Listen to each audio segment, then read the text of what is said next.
Good day, and thank you for standing by. Welcome to the Summit Hotel Properties third quarter 2025 earnings conference call. At this time, all participants are in a listen-only mode. After the speaker's presentation, there will be a question-and-answer session. To ask a question during the session, you will need to press star 11 on your telephone.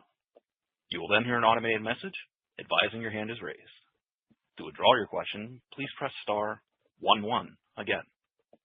Please be advised that today's conference is being recorded. I would now like to hand the conference over to your speaker today, Kevin Milota, Senior Vice President, Finance. Please go ahead. Thank you, Operator, and good morning. I'm joined today by Summit Hotel Properties President and Chief Executive Officer John Stanner and Executive Vice President and Chief Financial Officer Trey Conkling. Please note that many of our comments today are considered forward-looking statements as defined by federal securities laws. These statements are subject to risk and uncertainties, both known and unknown, as described in our SEC filings. Forward-looking statements that we make today are effective only as of today, November 5th, 2025, and we undertake no duty to update them later. You can find copies of our SEC filings and earnings release, which contain reconciliations to non-GAAP financial measures referenced on this call, on our website, www.shpreit.com. Please welcome Summit Hotel Properties President and Chief Executive Officer John Stanner. Thank you, Kevin, and good morning, everyone. We were pleased with our overall execution in the third quarter, despite the challenging operating environment, highlighted by our ability to grow market share, prudently manage expenses, and strategically invest capital across the portfolio to drive future operating performance. In addition, subsequent to quarter end, we completed the sale of 2 hotels at attractive valuations to further reduce debt, fund the accretive share repurchase activity we executed in the second quarter, and enhance corporate liquidity. On today's call, we will provide details on our third quarter results, update our outlook for the remainder of the year, which incorporates sequential improvement in operating trends, and highlight our recent balance sheet activities. Our third quarter operating results were largely in line with the overall demand and RevPAR trends we experienced in the second quarter, as the lodging environment remains generally stable. However, performance is mixed across segments. We continue to experience meaningful year-over-year reductions in both government and international inbound travel, which has required some remixing of business to lower-rated demand segments. For the quarter, same-store RevPAR declined 3.7%, which was in line with our second quarter results, and driven predominantly by a 3.4% decline in average daily rate, as occupancy remained essentially flat year-over-year. The pricing sensitivity we first started experiencing in March persisted through the summer, though the majority of the rate decline across our portfolio is being driven by the unfavorable shift in room night mix to lower-rated business. In certain markets, this remixing of demand has been intentional, as we strategically targeted discount-oriented segments, including advanced purchase offers, to build a stronger base of business and reduce exposure to cancellations and rebookings that tend to occur when pricing softens. While individually, government and international inbound demand represent smaller segments of our overall demand mix, collectively, they account for approximately 15% of occupied room nights in our portfolio. Consistent with the second quarter, demand in these segments was down approximately 20% year-over-year in the third quarter, which combined drove nearly 50% of our year-over-year RevPAR decline. While these segments have been a drag on performance for the past couple of quarters, demand trends had largely stabilized prior to the recent government shutdown, which has driven some incremental pullback in government demand in the fourth quarter. Thankfully, strong midweek demand trends in October have been able to offset much of this softness, and with a successful resolution to the shutdown, we expect a more stable foundation for next year, when we will benefit from easier year-over-year comparisons. Hurricane activity in the third quarter of 2024 also created comparison headwinds this year, particularly in our Houston hotels that benefited from Hurricane Beryl-driven demand in July of last year. RevPAR in our Houston hotels declined 17% in the quarter, which reduced our overall third quarter RevPAR growth by approximately 50 basis points. Our portfolio once again delivered strong market share performance during the third quarter, as our RevPAR index increased 140 basis points year-over-year to 116%, reflecting solid gains in both occupancy and average daily rate. Our focus on driving out-of-room spend through food and beverage sales, resort and amenity fees, and parking charges continues to be successful, as non-rooms revenue increased 5.6% in the third quarter and has grown 4.3% year to date. Driven by some of our recent capital investments, most notably the transformational renovation of our Oceanside Fort Lauderdale Beach Hotel, we expect non-rooms revenue growth to continue to outperform. Our operating teams also continue to do a terrific job managing expenses in a challenged top-line growth environment, particularly related to labor costs. Trey will provide additional details on expense trends and margin performance later in the call, but we were pleased with our ability to manage operating expenses again in the third quarter, which increased only 1.8% year over year, or approximately 2% on a per occupied room basis. Year to date, operating expenses have increased a modest 1.6% on relatively flat occupancy, which has mitigated EBITDA losses. On the capital allocation front, we closed on the sale of 2 non-core hotels subsequent to the end of the third quarter. The 107-room Courtyard Amarillo Downtown Hotel, which was owned in our joint venture with GIC, and the 123-room Courtyard Kansas City Country Club Plaza Hotel. These divestitures generated combined gross proceeds of $39 million, which reflects a blended yield of 4.3% based on trailing 12-month net operating income, and after consideration of approximately $10 million of foregone near-term capital expenditures. The asset sales represent a continuation of our successful capital recycling strategy that has enhanced the overall quality and growth potential of our portfolio, reduced balance sheet leverage, eliminated significant capital expenditure needs, and funded our recent accretive share repurchase activity. Since May of 2023, we've sold 12 non-core hotels, generating over $185 million in gross proceeds and eliminated nearly $60 million of capital expenditure requirements.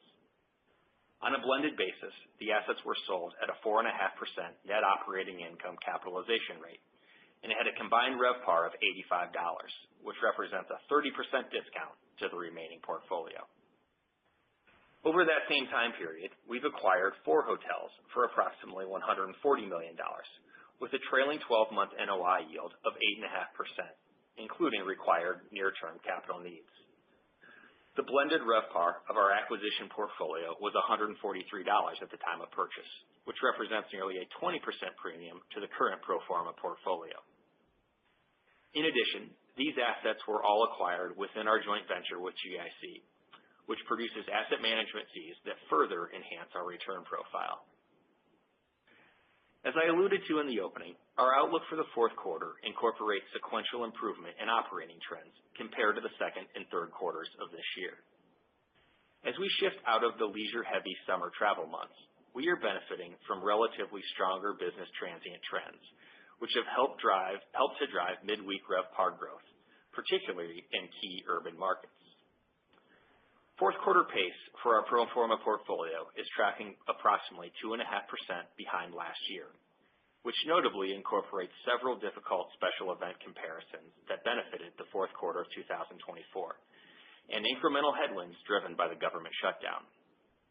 For context, pace for the third quarter was approximately 10% behind last year at this time 90 days ago. October RevPAR on a preliminary basis declined between 2 and 2.5% year over year, which represents our best monthly performance since February of this year. It's worth noting that historically, October represents approximately 40% of our fourth quarter revenue and 50% of hotel EBITDA. We currently expect fourth quarter RevPAR growth to actualize down between 2 and 2.5% year over year, which would result in a full year RevPAR decline of between 2.25% and 2.5%.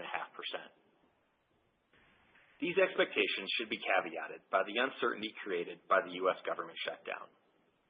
While we have experienced limited negative effects across our portfolio quarter to date, the longer-term implications of the shutdown create additional risk for lodging demand broadly, including disruption to air travel.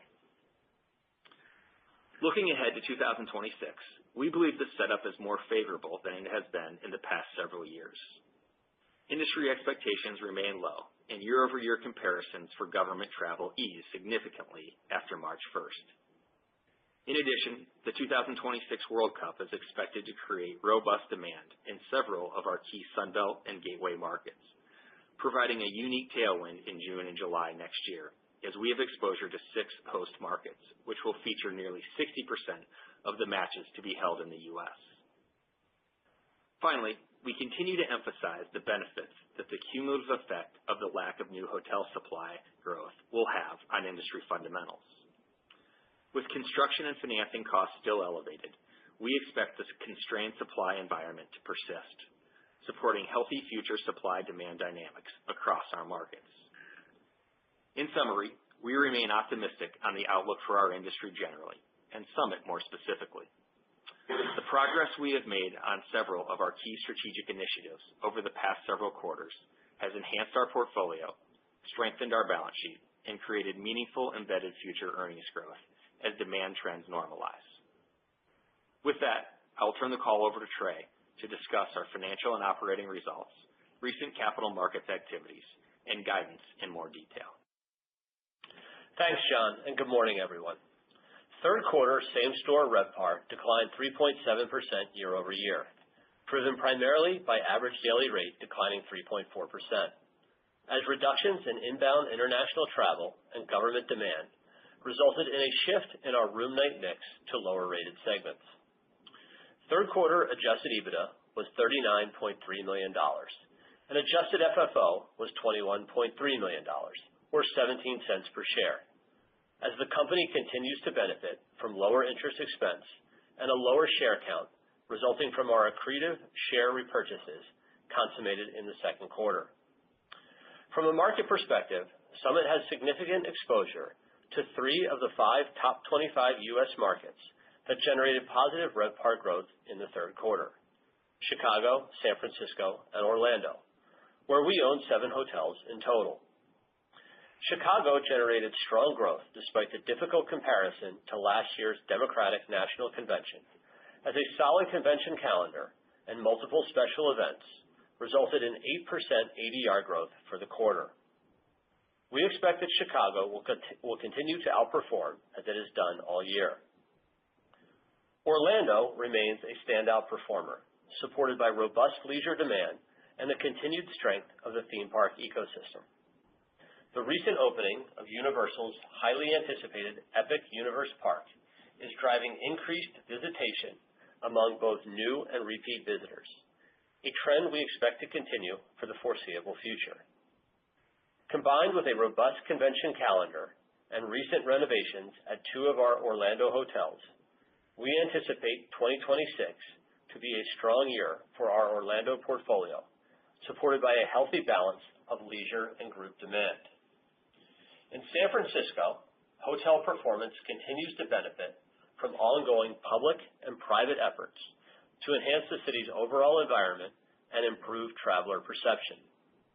While inbound international and tech-related demand remains below pre-pandemic levels, we are encouraged by improving convention trends, a gradual return of business travel, and event-driven leisure demand.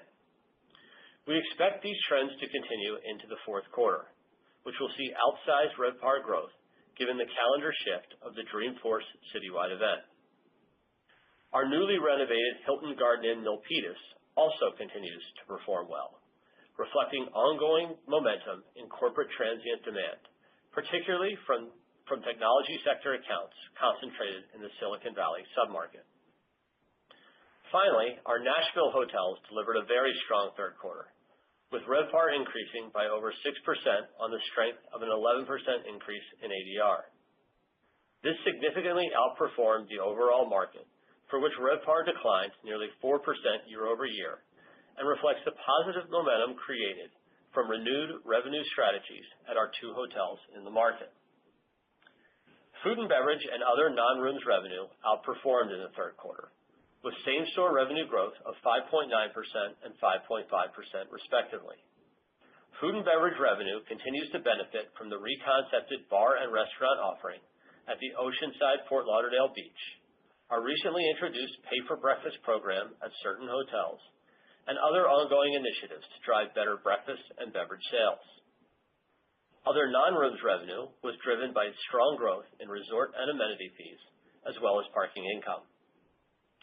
We are pleased with the growth of these ancillary revenue streams and are working with our asset managers to identify additional opportunities to continue these successes. As John previously mentioned, we remain intensely focused on expense management, with third quarter pro forma operating expenses increasing 1.8% year over year, or approximately 2% on a per occupied room basis, as the company continues to identify operational efficiencies. Our asset management team and hotel managers have successfully focused on managing wages, reducing reliance on contract labor, and improving employee retention. Hourly wages, excluding contract labor, increased 2% compared to the third quarter of 2024. The company also continues to benefit from reductions in contract labor, which declined by 8% on a nominal basis versus the third quarter of 2024. Contract labor represents 10% of total labor costs, and we believe there is opportunity for incremental improvement given the softening of the labor market. Finally, we continue to see improvement in employee retention, which results in improved productivity, reduced training costs, and greater guest satisfaction. Turnover rates in the third quarter have declined 40% from peak COVID-era levels, which highlights the ongoing stabilization of the labor market. As it relates to our non-operating expenses, we benefited from lower interest expenses in the quarter, which was offset by higher property taxes. We expect that trend to continue through year-end, given the difficult comparisons to 2024, when we benefited from a number of successful property tax refunds. Overall, we are encouraged by our ability to control operating expenses and expect to manage operating expense growth to low single-digit increases, which we believe further highlights the strength of our efficient operating model. From a capital expenditure standpoint, through the first 3 quarters of the year, we invested $56 million in our portfolio on a consolidated basis and $49 million on a pro rata basis. Recently completed and ongoing renovations include the Scottsdale Old Town Hyatt Place, Residence Inn Atlanta Midtown, Hampton Inn Dallas, Homewood Suites Midland, and the Residence Inn Metairie.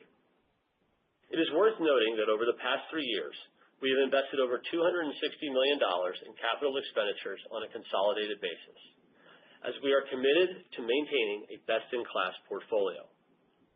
Furthermore, this capital investment affords us the flexibility to preserve optionality on certain renovations without risking meaningful downward pressure on overall operating results. Turning to the balance sheet, we continue to be proactive in extending maturities, reducing borrowing costs, and enhancing corporate liquidity. During the third quarter, we refinanced our $396 million GIC joint venture term loan that funded the acquisition of the Newcrest Image portfolio in January 2022. The new $400 million term loan has a fully extended maturity of July 2030 and an interest rate of SOFR plus 235 basis points, which represents a 50 basis point reduction in spread versus the prior loan. After closing the loan, we entered into a forward-dated $300 million swap that fixes SOFR at 3.26%, which will accretively replace the $300 million of existing swaps priced at 3.49% and set to expire in mid-January 2026. In February, we intend to fully draw our $275 million delayed draw term loan to retire the $288 million of convertible notes maturing in the first quarter of 2026. Pro forma for this refinancing, we have no debt maturities until 2028. Due to our interest rate management efforts, our interest rate exposure continues to be effectively hedged with a swap portfolio that has an average fixed SOFR rate of approximately 3%, and 75% of our pro rata share of debt is fixed after consideration of interest rate swaps. When accounting for the company's Series E, F, and Z preferred equity within our capital structure, we were 80% fixed at quarter end. With ample liquidity, an average interest rate of 4.5%, and an average length to maturity of nearly 4 years when adjusting for our recent refinancings, we believe the company is well positioned to navigate near-term volatility and operating fundamentals, as well as to take advantage of potential value creation opportunities. On October 31st, 2025, our board of directors declared a quarterly common dividend of 8 cents per share, which represents a dividend yield of approximately 6% based on the annualized dividend of 32 cents per share. The current dividend rate continues to represent a modest payout ratio of 38% based on the company's trailing 12-month AFFO.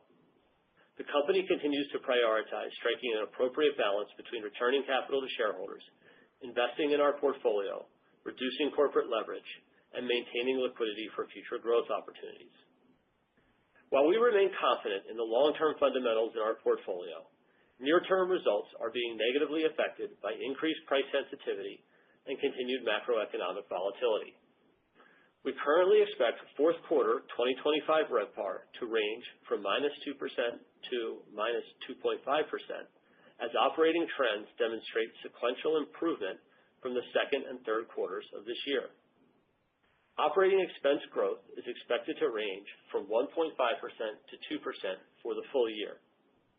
It is worth noting that the recent sales of the Courtyard Amarillo and Courtyard Kansas City will result in approximately $400,000 of foregone pro rata hotel EBITDA in the fourth quarter, representing the date of sale through year-end. From a non-operational perspective, we expect full-year pro rata interest expense, excluding the amortization of deferred financing costs, to be $50 to $55 million, Series E and Series F preferred dividends to be $16 million, and Series Z preferred distributions to be $2.6 million.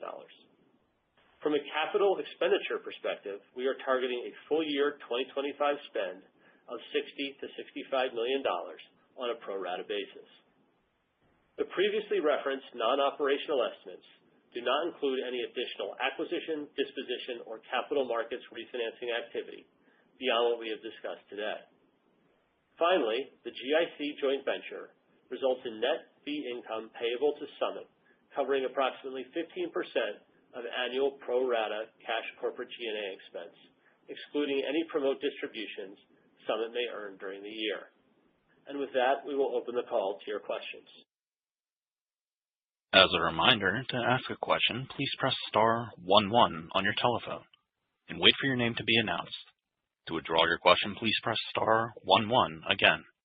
Please stand by while we compile the Q&A roster. Our first question comes from Austin Wurschmidt with KeyBanc Capital Markets. Your line is open. Hey, good morning. It's Josh Friedland on for Austin. I wanted to ask about leisure demand trends across your portfolio. Do you expect further normalization or softening, or has it reached a point of stabilization in your view? Yeah. Hey, good morning, Josh. This is John. Look, I think we definitely felt some softness on the leisure side over the course of the summer. It does feel to me like it is stabilized. And I think, one of the things that we called out in our prepared remarks is that part of what's driving better results in October, and I think a more constructive outlook for the fourth quarter, is better midweek performance, particularly in urban markets. And some of that is the transition outside, away from leisure towards a more BT-oriented customer. I do think that leisure demand trends are largely stable, and I wouldn't expect any further deterioration of those trends in the fourth quarter. Okay, that's helpful. And as you look into next year, I know you called out a couple markets in the opening remarks, but which markets are you most optimistic about, and kind of what factors are driving that confidence? Yeah, I think as we look into 2026, clearly I think we believe the World Cup is going to be a large driver of demand. And as we alluded to, we've got 6 markets that will benefit from the World Cup: Atlanta, Boston, Dallas, Houston, Miami, and San Francisco. San Francisco is also going to host the Super Bowl next year. We think that Boston will benefit from kind of the America 250 celebration. We'll host the Final Four in Indianapolis next year. So we do have a portfolio that has a fair amount of exposure to some of the special event-driven demand that we think will be tailwinds to our performance as we look into 26. All right, great. Thank you. Thanks, Josh. Thank you. Our next question comes from Chris Woronka with Deutsche Bank. Your line is open.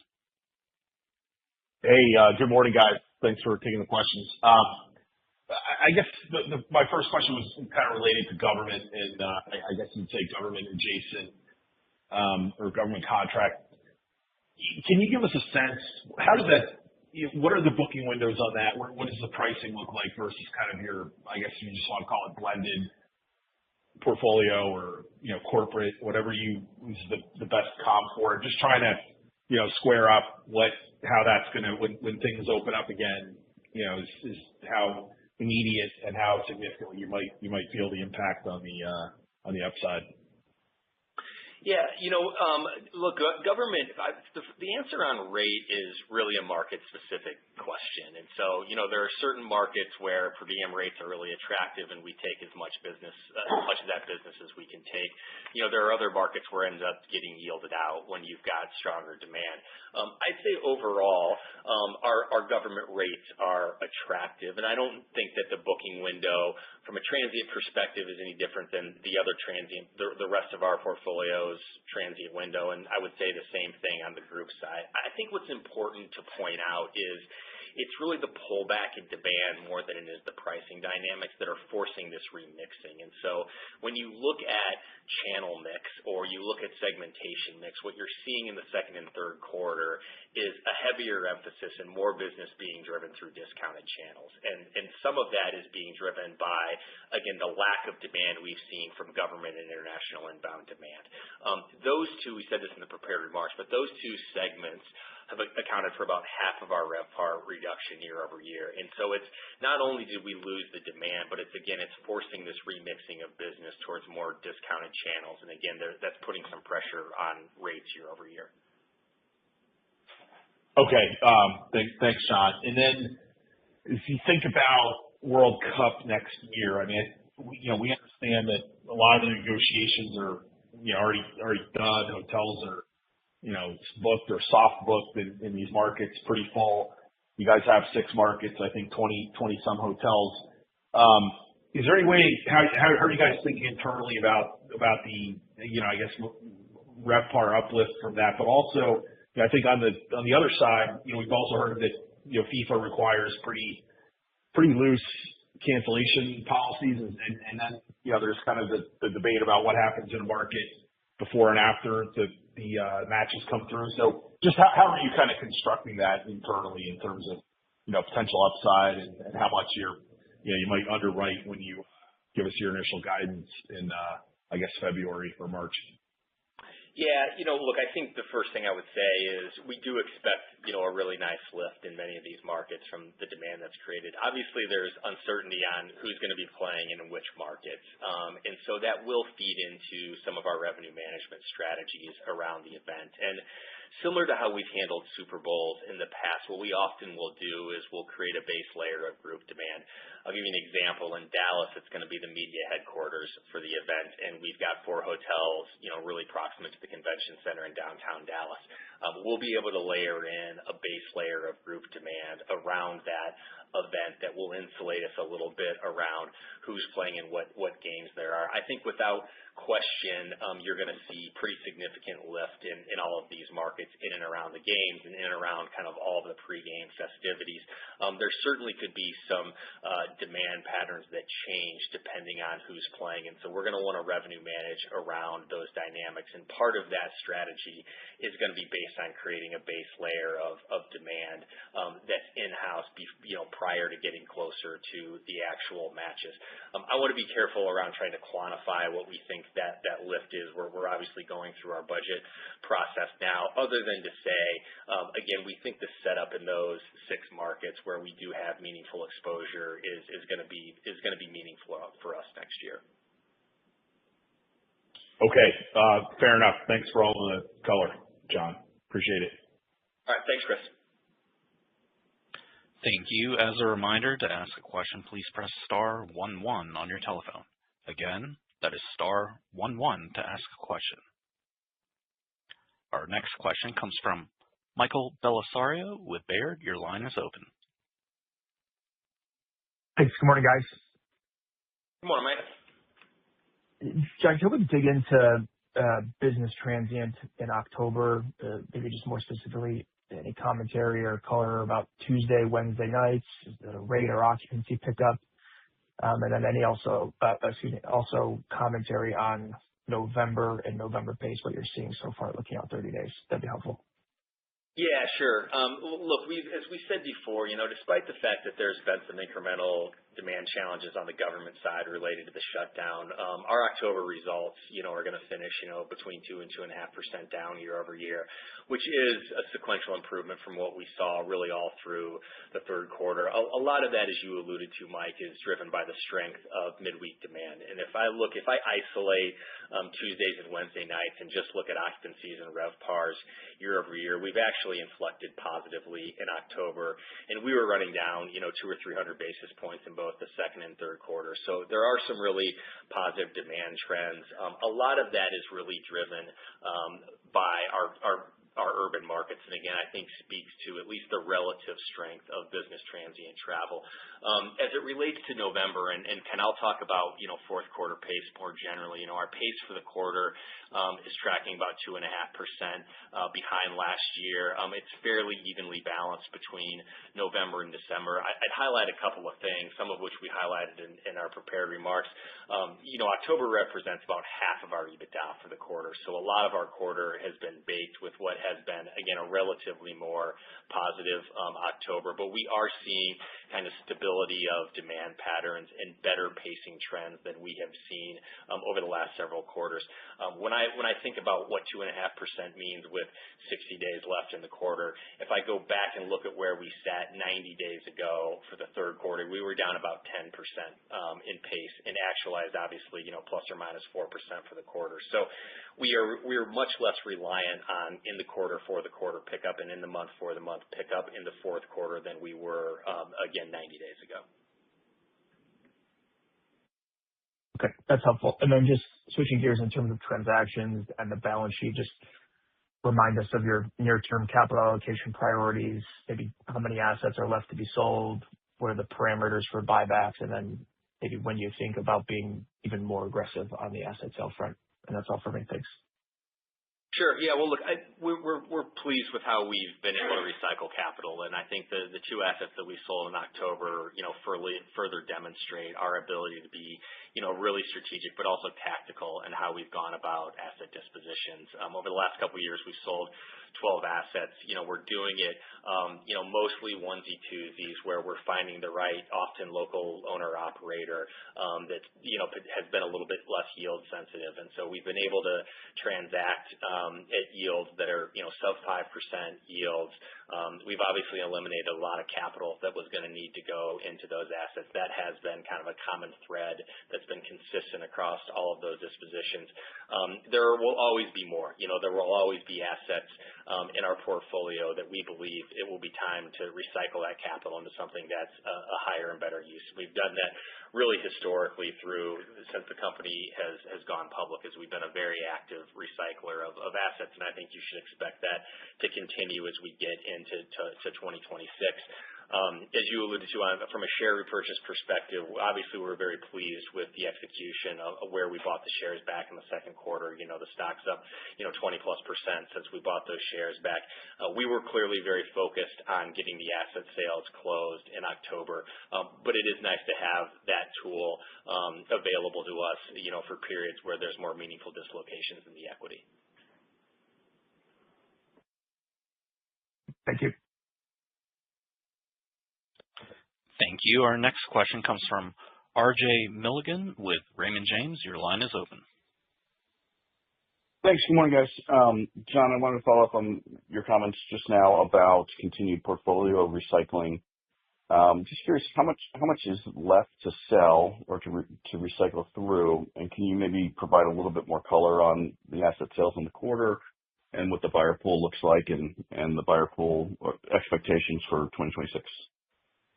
Sure. Look, I think, RJ, we always have viewed that there's kind of a bottom 10% of the portfolio. And I think, when we think philosophically about capital allocation, what we want to make sure we do is we always have a portfolio, a real estate portfolio that is, that's consistent with where guest expectations and what guests where they want to stay. And so we feel like we constantly have to evolve the portfolio. That's what we've done historically. That's what you can expect from us going forward. And again, I think without quantifying it or identifying specific assets, you should always expect us to be an active recycler of capital. One of the things that we have prioritized is identifying slower growth assets that have significant capital needs. And again, if you look at the dozen assets we've sold over the last couple of years, you'll see lower cap rate deals and assets that needed pretty significant capital expenditures over the next several years. And so again, we've been very pleased with that execution. It is still a very soft transaction market generally. As everyone is well aware, there have not been a lot of deals that have gotten done. A lot of that, I think, has been driven by some of the uncertainty on the fundamental side of the business and the lack of RevPAR growth that we've seen over the course of the second and third quarters. We do expect that to improve as we get into the later parts of this year and into next year. But again, our efforts have really been very focused on finding the right buyer in the right market, and I think we've been successful doing that.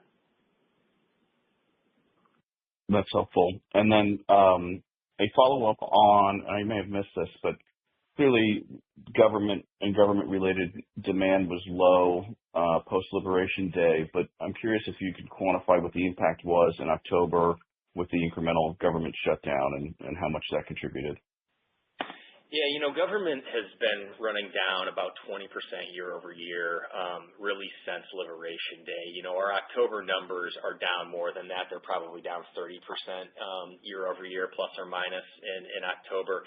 It's off of a smaller base, obviously. And so what we haven't seen is a lot of significant cancellations or lack of check-ins on the government side. We are pacing down, but as we've alluded to a couple of times, thankfully a lot of that softness has been offset by better midweek trends, particularly related to business transient demand.